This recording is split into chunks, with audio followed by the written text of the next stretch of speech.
Let's do this. The Cult of Hockey podcast by the faithful and for the faithful. I'm David Staples of the Edmonton Journal, and I'm here tonight with Bruce McCurdy. Welcome, Bruce. Hey, David. How are you tonight? Bruce, it's mid-March, and the Oilers are playing meaningful hockey games, so I am very good. And they are now 5 points back of the wild card spot, holding Minnesota Wild with a game in hand.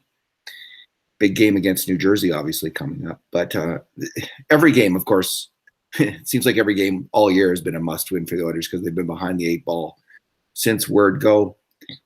But Bruce, that was an absolute must-win, and they almost gave it away. They almost managed to give that one away. A game where they were the better team on the night. They outchanced the Rangers 14-9 when it came to grade A chances, but they almost managed to find a way to lose. But their superstars would not have it. Their superstars would not have it, and they came through with a huge win over the New York Rangers in overtime. This is our two good things, two bad things, and two numbers podcast, Bruce. What is your good thing? My good thing is the 2 points. We'll take those 2 points. Thank you. And we don't care that we gave up 1 point to an Eastern Conference team. They don't give out points for style in this league, and if they gave out style points for that game, I don't think we'd get a whole lot. Well, that was a pretty stylish last goal, though. Yeah, it was. It was a scrambly game. I attended this game, and I sat high in the second level, which is kind of a new experience for me in this building. It's been a while since I sat that high, and it gives you a very different vantage point. You can see everything. But some of what I saw was not very pretty, I have to say. That was some mighty scrambly hockey and extended segments of the game. The Oilers were very lucky, as you suggest, not to lose it in the third period. There was a couple of real good looks where the pucks bounced over Ranger sticks. But that said, that happened to the Oilers a bunch of times. I have to wonder, I mean, it's hard to tell from row 40 or wherever I was if the ice is bad, but sort of the superficial, circumstantial evidence suggested there was an awful lot of bouncing pucks. And maybe there was a lot of just bouncing passes, though. Like there was, they were playing at a fairly frenetic level.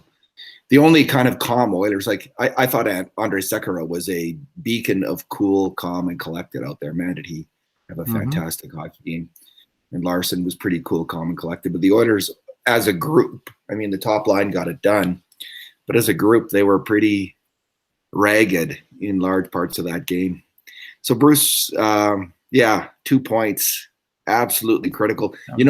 Vancouver, since they lost that crucial game to the Oilers, they're 4 points back now and completely out of it. Whoever lost, that was an elimination game. Just about. And we said it at the time, and it's worked out to be the case. So the Oilers face any number of elimination games, of course, in the next little while, being 5 points back. But what they have to make up over the Wild is 2 wins and a tie over these final dozen games. And they still have a game in hand because the Wild got shut out tonight. Yeah, so a win and a tie if they can win against New Jersey. So this is absolutely, of course, there's all these other teams that I'm not mentioning that are ahead of the Oilers in the standings still. Well, but three of them, the Coyotes, the Wild, and the Avalanche all lost in regulation tonight, scoring 1 goal among the three of them. And only Chicago won, and one of the Chicago or Arizona had to win, so we wanted that to be a regulation game, which it was, 7-1 for Chicago. So it was almost the best of all worlds for the Oilers, but they had to complete their end of the bargain, and that's where the nerves really got frayed.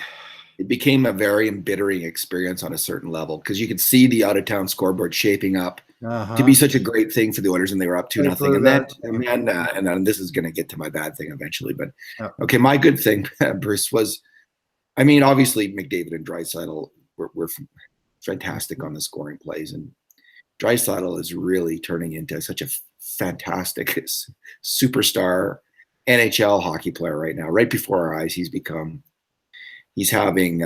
just driving the Oilers forward.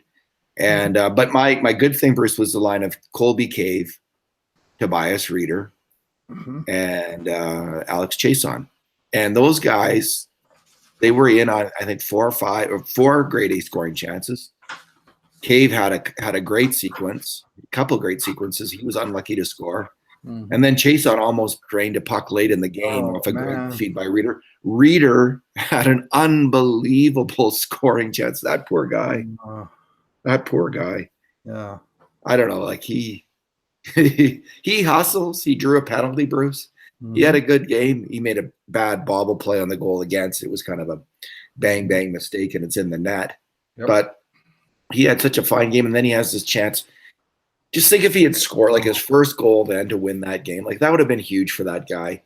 But he's got nothing when it comes to finish. He just pounds it at the goalie, right at the middle of the goalie every chance, every great chance he gets. He's probably had about 25 grade A scoring chance shots this year. He should have by all rights based on that 5 or 6 goals, but which isn't a lot. But well, it's a lot more than what he's got, right? that's one way of looking at As it. I joked to my seatmate tonight, if you'd have told us at the beginning of the season that our 2 German players would have over 40 goals at this point, we'd be happy about that. To combine, you mean? Fine, yeah. 41. Yeah, we might be thinking for that. Leon and Yeah, 0 probably Draisaitl probably's got 25 and Reeder's probably got 15, 50. yeah, or whatever, right? I did like that line though, Bruce. What did you think of them? I mean, you were at the game. Did you notice them much? Yeah, They were pretty good. I noticed them a lot, and in my end, they were attacking my end in the second period when Cave got all those good chances, and they were defending my end in the third period when they did cough up that tying goal, and then they had just a horrendous shift that seemed to last about a century, where they could not get the puck out of their own zone, and they finally iced it, and then they iced it again, and I bet you at least a couple of those guys were out there for a solid 2 minutes, and it was all chasing, and they survived that. But when they had the puck in New York's end, they were fine. I think the Oilers have in Colby Cave. They have their 4th line center for next year. Maybe so, yeah. They have picked up a few pieces here, I think, that are making their case, and goodness knows the club needs some. You don't just need stars. You need to have NHL players dotting throughout your lineup, and I think maybe they found a couple. So, yeah, and they have, and one of the people who have been refound, of course, is Sekera. He played 23-30 tonight. He played a lot of it in a tough minutes role, if there is tough minutes against the Rangers, which is probably debatable. But he is looking good. He is so smart out there on the ice with the puck. It's just it's so eye popping to watch him play the game because he's ahead of the game more so than any other Oilers player. He just makes nice, smart, quick moves and then fires off a pass right on somebody's hockey stick. It has been forever since we've seen that kind of players on the Oilers blue line since he was healthy, and I forgot how marvelous a hockey Andre Sekera was. Honestly, well, last year how quickly it fades. He was so bad last year that many of us lost hope that he would come back. I did, and you'll recall we had this conversation a couple times in the weeks pending his return, where I was holding out some hope that he would be some semblance of his former self, and I'm very happy with what I've seen to this point. I don't think he's quite the player he was, but he's a darn sight closer to it this year than he was last year when he was basically brutal. What's your bad thing? Oh, my bad thing is what happened to Oscar Klefbom, and that's a bad thing on a number of levels. I mean, poor guy. They showed the replay in the arena of the slap shot that hit him right in the basically the can, right? And, was it the can? I thought it was kind of in the ribs. And I think judging by the huge sort of groan that went up from about 10,000 men in the stands.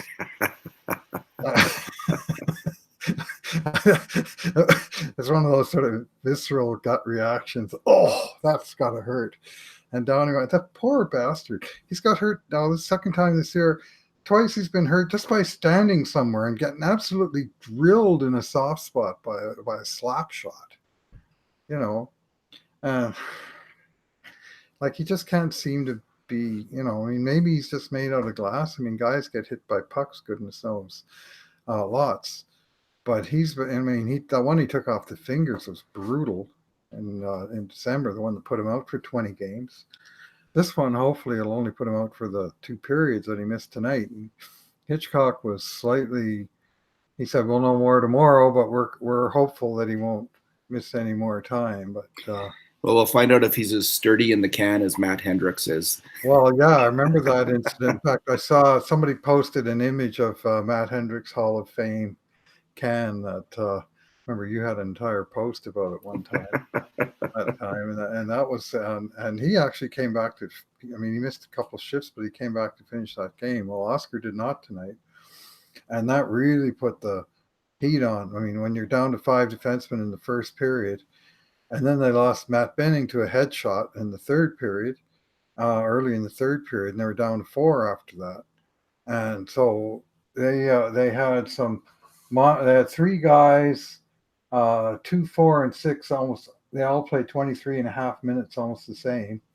And then Darnell Nurse a monstrous 30 minutes, 42 seconds tonight. And 30 of those were in regulation time. Like, yeah, that's right. I mean, there was only like 25 seconds in overtime. Yeah. So, and he was involved in that, and of course, helped set up the game-winning goal. So those 4 guys came through with pretty solid performances. But what happened to Clefbaum, and also the implications, if it is something that puts him out, then that's really going to be, if you'll pardon the expression, a slap shot in the crotch to the Oilers' playoff chances. Well, they got it. I mean, I just hope they call up Caleb Jones if he's out. And if they go with Petrovic, come on. Like, they need to. This is a team, and I wrote a post today about their chronic undervaluing of puck-moving defensemen, which has continued to this year when they thought they would solve the cycling problem, opposition teams coming in and cycling to the death by bringing in Manning and Petrovic, like the old idea of, you fight, rock, paper, scissors, you go rock against rock, I guess. Well, the defensemen are here to play defense only, yeah. It doesn't work that way anymore. Paper, I guess, to beat rock. But anyway, they got to bring up Caleb Jones if Clefbaum's hurt.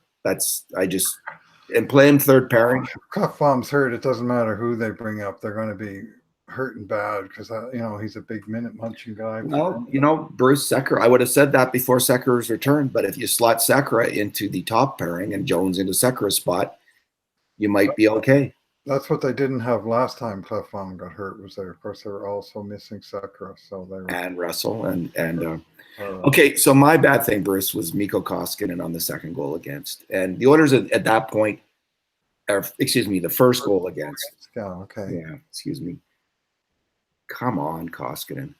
Like, the Oilers they have that game in hand. It's 2-0, and it's a shot. And it was a odd man rush, but it hadn't developed into much. And the shot came from outside, and Koskinen just blew it.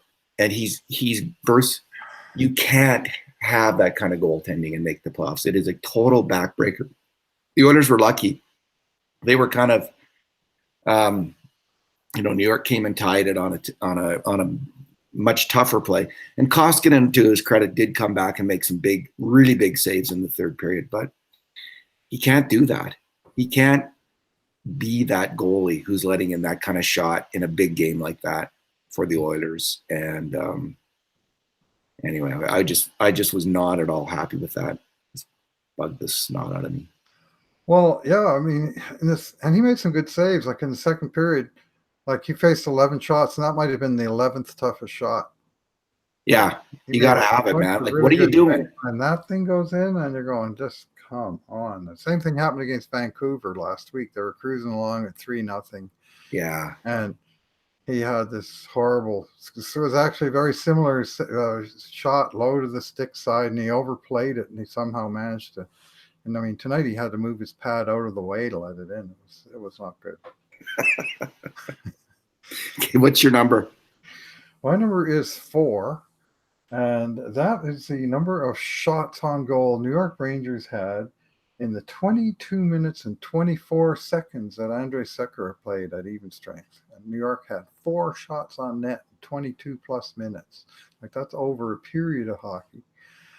And he was playing with a variety of partners because, of course, the injury to not only to Clefbaum that moved him up the batting order, but then the injury to his regular partner, Benning, early in the third. So he played 10 minutes with Larson, 6 minutes with Benning and 6 minutes with Russell. And combined with those 3 different pairings, they allowed just 4 shots on net, control the defensive game, and also he wound up a +1 because I managed to get a somewhat suspect goal by Matt Benning that, of course, Sekera was on the ice for that. But good goal, man. Good goal. 20. Yeah, I thought the call was technically probably right, but it was. I don't think Cassian hit him. I'm not sure, but not both guys might have got a little piece of them, but certainly the Ranger clocked the goalie the hardest. Anyway, 23 minutes, by far the most that he's played, and he responded not by buckling, but by buckling up. And yeah, only one of those shots against Bruce was a grade A shot of the 4. Only one of them. And that's a pretty good night for a defenseman playing against the best players on the opposition team, as Sekera did for most of the night. Yeah, he was just fantastic. He's, again, I was raving about him earlier. He's the Francis Pospisil of the Edmonton Oilers right now. So good for him. His stats were by far the of the defense group. He was particularly the most impressive for just controlling the play. I thought Larson was pretty good tonight too, and had a kind of a bounce back game where he didn't make any glaring errors. He's been making too many recently, and I thought he was really strong. So my number, Bruce, is the 1D man who didn't have such a good night, was Chris Russell. I think it's 5, and that's 5 major mistakes on grade A scoring chances against. Wow, he was just letting a lot into the slot, and that's not his custom.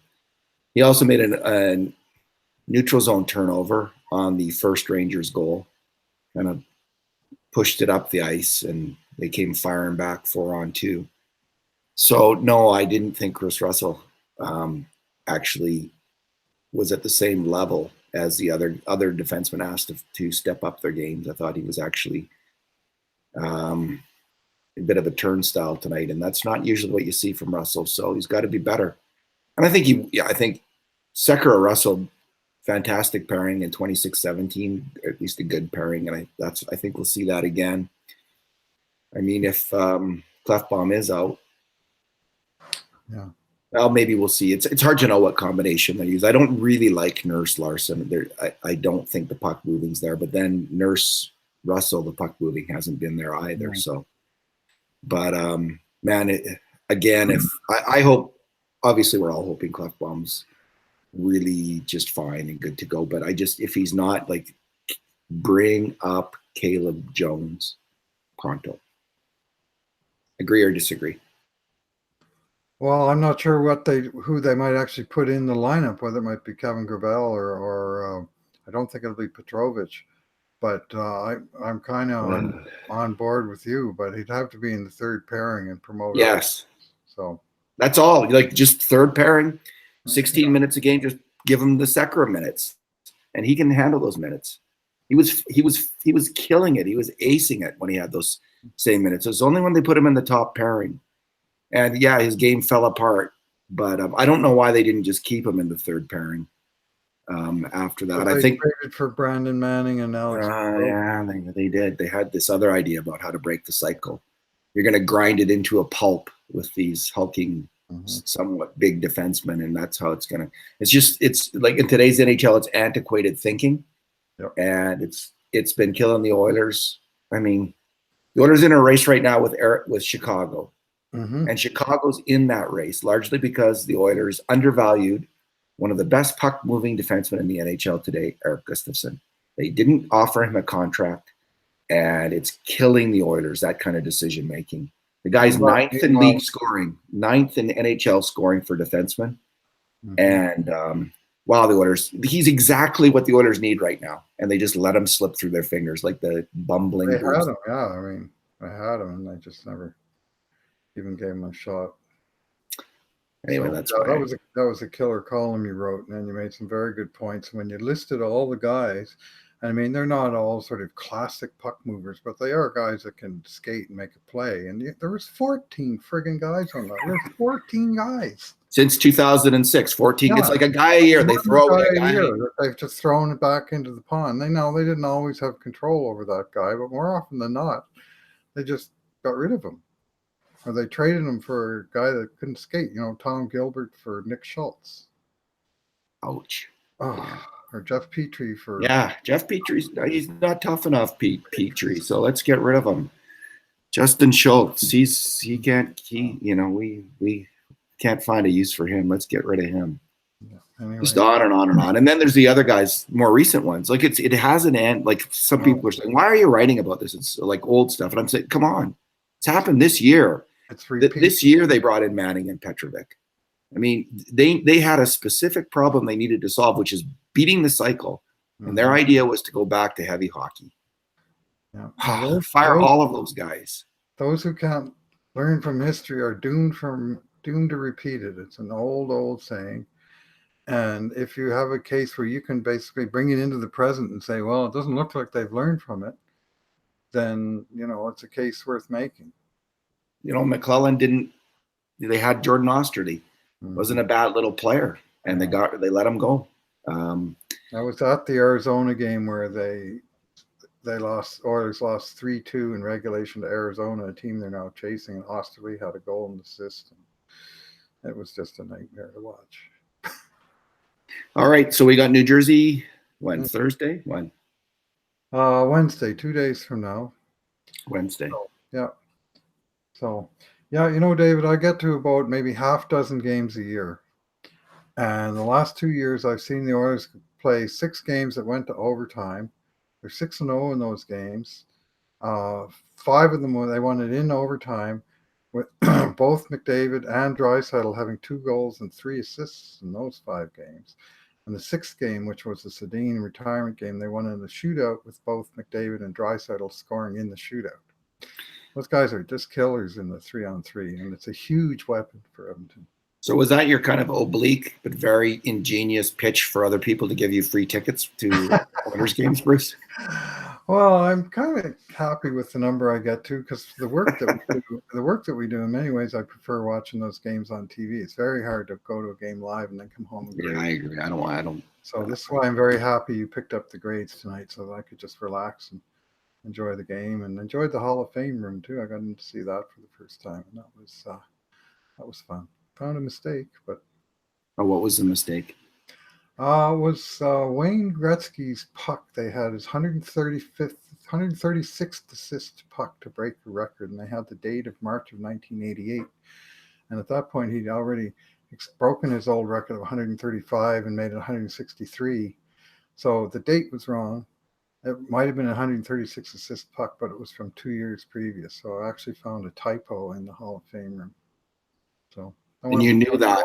I wanted to tell someone, but there was. You just did. All right. Thanks for talking tonight, Bruce. That's it. Yeah. Thanks for listening, everyone. On to Edmonton to beat New Jersey on Wednesday, and still fighting chance. 5 back, and it's not over.